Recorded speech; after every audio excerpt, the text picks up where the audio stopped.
everybody, welcome back to CaliberTV. I'm your resident emo journalist, Yasmin. Today I'm here with Andrew Wetzel, the OG drummer for Attack Attack, who've made their surprise comeback after almost a decade-long hiatus. Firstly, Andrew, how are you? How has it been? What have you been up to these past 9 years?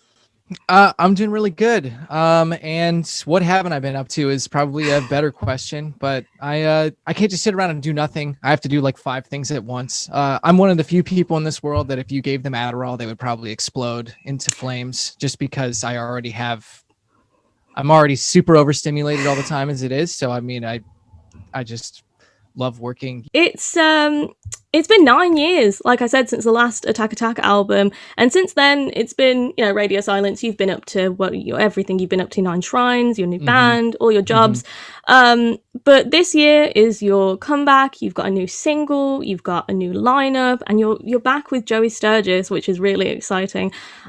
I know it's early to ask, but what prompted it? Like, why now?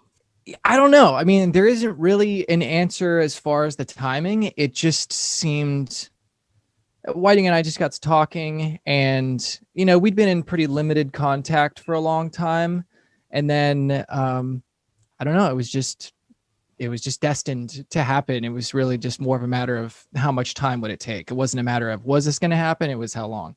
I remember the day that we met, and so does he. Like we have a really strong bond, but everything that happened with Attack Attack leading up to the breakup and everything was really stressful for our relationship and for each one of us, individually. So we needed this time to decompress before we could come back. Can you take me back to like when you first maybe messaged him or he messaged you and you were like, hey, should we go back? Should we attack again? Or is it too late? I'm not very good with time. I'm actually really bad with it. Well, August of 2019 maybe was when we first kind of started to talk and discuss. It was in the summer.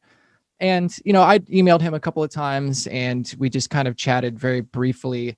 And then, one day he hit me up and was just kind of like, all right, I'm ready. But we definitely talked for a couple of months, and it was just sort of, hey, do you want to do this? Is this something that you would be, interested in? Are you still passionate about this? That kind of stuff. And very quickly, we both, kind of discovered that we feel the same and that we should start planning on when we can get together and start working on stuff. And just a couple months later, we sat down and started working on, all right, well, so what does 2020 Attack sound like? I would have thought it would have been the emo memes because, oh my God, there's so many like Roaring 20s, Crabcore. I don't know if you've seen the memes, but they're great. Yeah. I wondered what you thought about them and if they influenced you coming back at all. When we went away, I noticed like a year and a half, maybe 2 years after we had gone on indefinite hiatus, that's when people started to actually talk about the band. Because before it was just fuck this band. We basically only got negative press for the majority of our career of people making fun of us, and that's the Crabcore meme came out of that. That conversation about what the fuck just happened with this, like what is this band? That conversation didn't start to take place until 2 years after we broke up. And I think that's when like the memes really started to generate and people started to think about and appreciate and understand that shift in the scene that took place. I think that Attack Attack was a good anchor point at that time to be like, okay, so this thing was going on, and here's example A. And then all of a sudden there was this change, and now we've got all these different bands and this different stuff, and everything's different. How did it happen? I wanted to touch on the single, although you've given me a really interesting jumping off point. So, speaking of the Roaring 20s, as we close into 2020, I want to rewind for a second and take you back to your emo phase in 2010 and the glorious years that you've just mentioned. Because man, like, what a time. Can you remember your entry point into that kind of scene? Like, were there any staple emo or metalcore bands that you were like, oh my God, I want to do this? Being from Ohio, Hawthorne Heights was obviously a part of that. So back in, 2006-ish is when I first started to discover, Hawthorne Heights, like Seosin, and bands like My Chemical Romance, bands like that are kind of the older staple sort of post-hardcore scene bands. But it was everything about it was, even Avenged Sevenfold is still, a good example, albeit different sound wise, but still the aesthetic and just the general feel of the bands are all pretty similar. And then even when you get into like old school Taking Back Sunday or, Brand New or things like that, you still kind of get this, it's the same culture in a lot of ways. I think you have such an interesting perspective as a musician, because all the stuff you're saying, I totally agree with, especially when it comes to how metal never embraced, like, crabcore, metalcore, whatever you want to call it, Mm-hmm. never embraced it. The 2010 era was so relentlessly hated for its time. But Mm-hmm. as a musician, because you guys, you know, you have a very unique perspective on the evolution of, like, online streaming services, fan culture, and just Mm-hmm. metalcore as a genre, because you came into all of that, like, at the end of a decade that went into a whole new era for music and, like, for the changes in society, the dot-com boom, fan culture, like I said. Mm-hmm. Especially in the late 2000s, 2010s, we got the first glimpse of online streaming with MySpace, LimeWire, you know, all of these Yep. pirate sites. Yep. But now in a short 10 years, you've got, you know, massive organizations like Spotify Music, Apple Music, even Amazon Music. Amazon are doing everything. Mm-hmm. But Mm-hmm. as a musician who's seen both sides of that, do you think the current state of streaming services benefit artists? On one hand, the amount of money we can make is bad. It's low. It's extremely low. And you know, a lot of that has to do with the fact that, as you're saying, I mean, this is a boom of its own. This is like the dot-com boom in the sense that you've got totally new territory. Um, Everything that's happening in the business, in the music business, music industry, especially on the label side and even on the publishing side, is all, we're just making it up as we go at this point. It's like, well, you know, fucking, how do you value this? Like, as a DJ, as a personality, are you going to take less to work a big position because you get more exposure? Mm. You know what I mean? And that's the way they sell it to us a lot. And Spotify is testing a new thing right now, which is kind of works the same. It's will you take a reduced royalty rate for the possibility that we will elevate you in the algorithm and put you out to a bigger audience? Exposure doesn't pay bills, though. That's the problem. Like, Yeah, it doesn't pay shit. And even then, like, if you're me, the only exposure you've ever had has been people ridiculing you mercilessly for being a fucking idiot. So it's like, I don't want that either. You know what I mean? But there's no win. There's no win. Especially Yeah.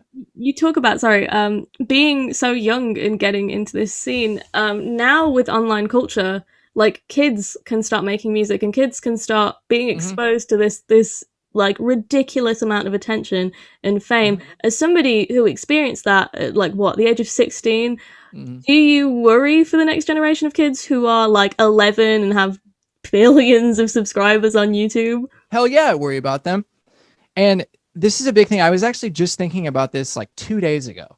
I really worry for the younger generation, Gen Z, because for me, my childhood was largely uninterrupted by social media. Now, with Gen Z, with social media, your lives have always had social media there to quantify you as a person.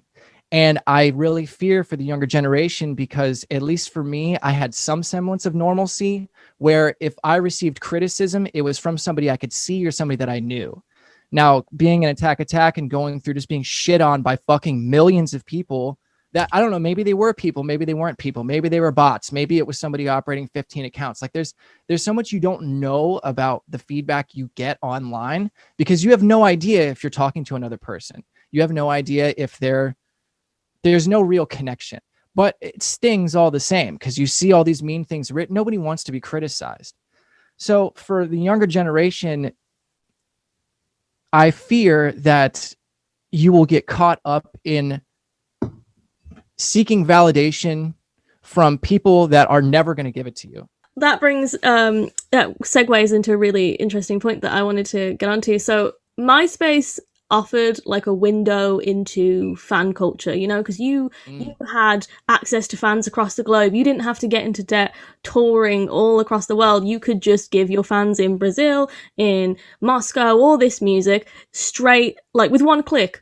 Yep. And now that's exploded on the internet, and fan culture is the beating heart of the online world. But that has, pros. You can reach as many people as you want. There's also a lot of cons, like people think you are everything to them and they create this idea of you and they think they own you. It's also really easy now to create rumors and fake screenshots about bands or just people in general and ruin people's careers. Do you ever worry as a musician about privacy on the internet? Is that something where you're ever like, oh my god, what if what if I'm never free? Yeah, I mean, I do worry about privacy, and I'm a very compartmentalized person in general, and it's because I have limited social energy. I'm, an introvert. So the same way with the online culture is you're always on. Your phone's always in your hand. Everyone is, you're accessible all the time. And that drives me crazy because there's no way to get away. You just have to be extremely conscious about what you say and do and think very carefully about it.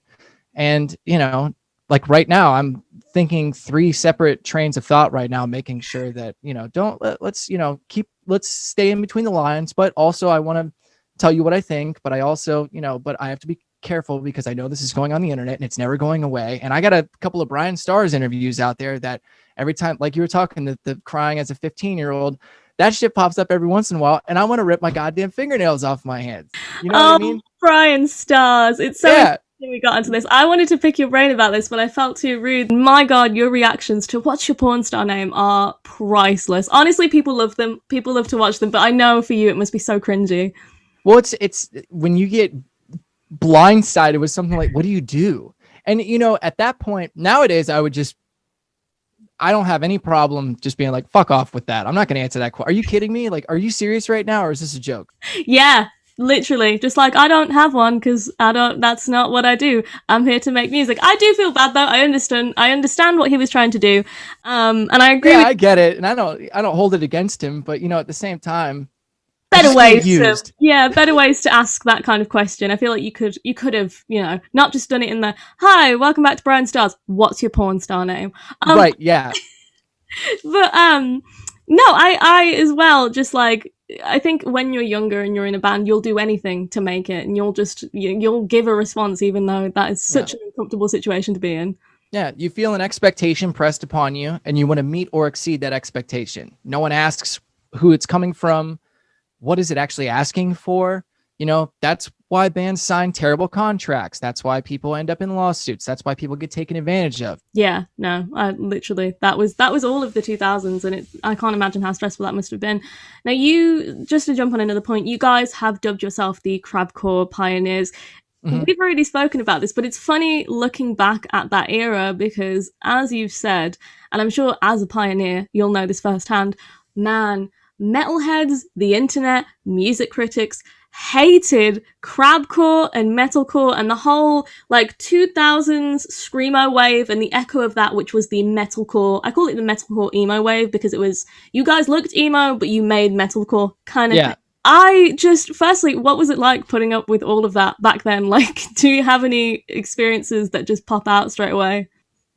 Man, I don't know. The funny thing about metalcore and the metalcore community is I feel that now more than ever, all of the metalcore fans and kids, that grew up and are my age now, I think a lot of them are jaded, really jaded, basically on our behalf, if that makes sense. Not specifically Attack, but there are tons of other bands that didn't make it or broke up around the same time or that have just gone into burnout. Even if they're still making music, they're burned out, and you can tell. They look tired. They sound tired. Everyone's mad because the music industry has gone through so many changes and there've been so many growing pains. And, I don't know, I felt that the genre had grown kind of stagnant, and it's hard to look for new music at this point for me because there's just really nothing out there that has that sparkle that, that 2008 to 2010 era had. So when we came out with our new single, we're like, all right, how much are people going to hate it? And what's it going to look like? Because in our minds, we wrote this thing and it's heavily influenced by the self-titled sound, but it's just updated. We asked the question, what would self-titled records sound like if we wrote it today? And this was the first song that popped out. And we thought, yeah, that's pretty good. That's a pretty good representation of how we think we would recreate that sound right now. Like, we're definitely happy with that. And the comments roll in, and people, it's all these crusty metalhead kids that are all, they're just so jaded. And like and it's funny too, because I know we could have just basically rewritten Stick Stickly and just made a new version of that song, and people would have hated that too. They would have been like, oh, this doesn't do justice to the first time around. You guys are just trying to live in the glory days. Like, that's the kind of shit they would say. But I already learned, and we already know that you're just like, don't ever try to make a product that's going to get you good comments, because you're never going to get them. So that was a really interesting point, and it was loaded with a lot of information, you know, just talking about that time. Do you think that metalcore is still going to be stuck in that bubble of not wanting to change? You know, especially because metalheads back then and now will say, oh, that's not real metalcore. You guys don't know real metalcore, even though the genre has to evolve. Like, it can't sound like Stick Stickly did 10 years ago, because there was a reason it sounded like that 10 years ago. I don't think that's sustainable now. Mm-hmm. Yeah, totally. It's not new either. And, you know, I'm not saying the single that we wrote is any kind of groundbreaking song, because, you know, I don't think it is. I think it's one of the best songs that we've written. It's one of my favorites, but, you know, there's nothing in it it's not that next thing. And it's because we're working on it. To your point, I mean, the level of gatekeeping that happens, and just the overall sour nature of fans in that particular community is quite impressive, I think, because it's the way people talk about Metallica's records. You know, they're like, anything after the third album or the second album is just dog shit, and that band should change their name. They should go away. I mean, I see these things being said about Metallica, and then I also see people saying those exact same things about my own band, and I'm like, that's really interesting. Does that what does that mean? Where's that parallel? You know, how much do I listen to this? How much do I this, that, the other? You know, do we talk about it? Do we, you know, whiteboard some more ideas, or do we just laugh at those comments and you take them in stride and keep doing whatever? Because, you know, for all of the nice comments we get, they outnumber the mean ones. So I wanted to ask, you guys are known for your breakdowns and chuggy riffs. Like, that's the whole attack, you know, that's what you get. That's part of the package. So I wondered, what do you think makes a good breakdown in 2020? I don't know, but I think we have I literally just finished bouncing down some stems for another pretty hefty demo like hours ago. And we are exploring exactly that, trying to figure out, so what is does it need to be radically different? Does it need to incorporate new elements, or do we just need to rearrange past elements in a way that's new and fresh? I mean, is it one of those things where can we write the same type of breakdown, but then bring in new electronic and programming elements that are fresh and, you know, that are fresh sounds? When I go to listen to other bands of our style or heavier metalcore type bands, there's very little innovation at this point. It's people are doing their best. The genre got 98% of the way there by 2011. So now, in between then and now, it's just been people trying to figure out how to get that last 2% polished off, basically. That's kind of my perception of the whole thing. I don't know how you feel about it. No, I completely agree. I call it the Warped Tour pitfall, because like after 2013, metalcore bands just did the same kind of sound. It all meshed into one. Like, it was just the same chuggy riff breakdown. Like, you could predict it. I feel like you guys and Asking Alexandria with Stand Up and Scream kind of set the precedent for like, this is what it's going to sound like for the next few years. And if you don't do that, you're kind of missing the mark here. I think they hit burnout. Because they're just beating their heads against the wall trying to make this thing work, and it just never was. I mean, that's the way record labels have been operating. They've been beating their heads against the wall trying to make their old business models work, and they're never going to work again, because nothing is the same. So finally, closing off this interview, I want to ask you, what are your plans for 2021? Where is Attack going next? I wish I knew. Like everybody else, we're in kind of a holding pattern when it comes to live performances and stuff. we want to get back out as soon as humanly imaginable, but I'm not going to be the first or the last person to say this. The touring circuits abroad and here are going to be real fucked up for a long time. For sure, we're going to continue writing, recording, and releasing music just as fast as possible. Like as soon as we have ideas for songs, we're going to write them, and as soon as we're happy with them, we're going to record them, and as soon as it's done, we're going to put them out. And we're not really trying to do anything. We're just, at this point in our career, going with the flow. We're doing what feels right, what's fun, what we're happy with, what's going to make stuff work. And as soon as humanly possible, we want to hit the stage and get out there and play all the old stuff and throw big parties. And we want to do, we have some ideas for cool events and other things that we want to, we want to make people happy, and we want to have fun, and we want people to come and have fun with us.